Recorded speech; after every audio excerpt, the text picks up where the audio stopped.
लिंबा गणेश ते अंजनवती रोडवर दुचाकीखाली दबलेल्या अवस्थेत आढळलेल्या 27 वर्षीय तरुणाचा मृत्यू अपघात नसून त्याच्याच मित्रांनी केलेला खून असल्याचं धक्कादायक वास्तव समोर आलंय।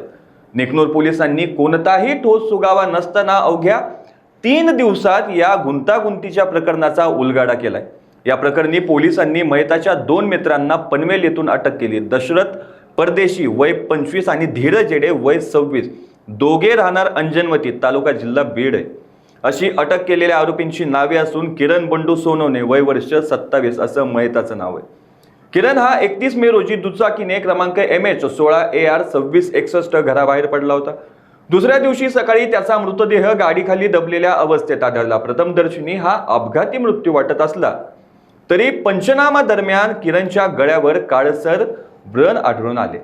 पुढे शवविच्छेदन अहवालात गळा आवळून खून झाल्याचं निष्पन्न झालं। यानंतर अज्ञाताविरोधात खुनाचा गुन्हा नोंद झाला होता। नेकनूर ठाण्याचे प्रभारी अधिकारी सहाय्यक पोलीस निरीक्षक मंगेश साळवे यांनी तपासाची चक्रे फिरवली। पोलिसांनी गावातील लोकांसह 100 संशयितांची चौकशी केली। तांत्रिक तपास सुरू केला असता आरोपींनी पोलिसांना हुलकावणी देण्यासाठी आपले मोबाईल फोन घरीच टाकून दिले होते। मोबाईल नसतानाही गोपनीय माहिती व तांत्रिक विश्लेषणाच्या आधारे आरोपी पनवेल येथे पळून गेल्याची खात्रीशीर माहिती पोलिसांना मिळाली। बीडवरून पनवेल गाठण्यासाठी पोलिसांना किमान 8 तास लागणार होते। वेळ वाया जाऊ नये म्हणून सहाय्यक पोलीस निरीक्षक मंगेश साळवे यांनी आपले मित्र असलेले तळोजा पोलीस ठाण्याचे सहाय्यक पोलीस निरीक्षक निलेश येवले यांच्याशी तातडीने संपर्क साधून मदत मागितली। सहाय्यक पोलीस निरीक्षक येवले व त्यांच्या पथकाने पनवेल परिसरात तत्परतेने सापळा रचला। तब्बल 4 तास शोध मोहीम राबवून दोन्ही आरोपींना एका हॉटेलमधून शिताफीनं ताब्यात घेतलं। बीडचे पोलीस तोपर्यंत अहिल्यानगर पर्यंत 4 पर्यंत पोहोचले होते। त्यानंतर आरोपींना ताब्यात घेऊन नेकनूर येथे आणण्यात आले।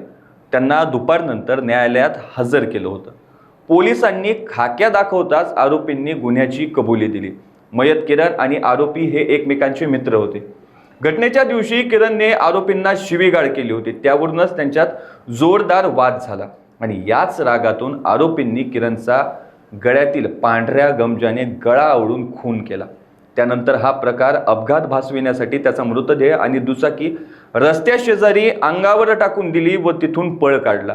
ही उल्लेखनीय कामगिरी सहाय्यक पोलीस निरीक्षक मंगेश साळवे यांच्यासह सहाय्यक फौजदार संजय गुंड, दत्ता बळवंत, विशाल क्षीरसागर, मनसूर शेख, गणेश परजने, बाबासाहेब साळुंके, बालाजी ढाकणे, सुधाकर जायबाई आणि टेक्निकल सेलचे विकी सुरवसे यांनी बजावली आहे।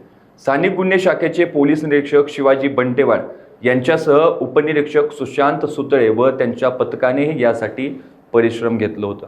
अशाच ताज्या अपडेट्ससाठी लोकाच्या टीव्हीला सबस्क्राईब करा, लाईक करायला विसरू नका।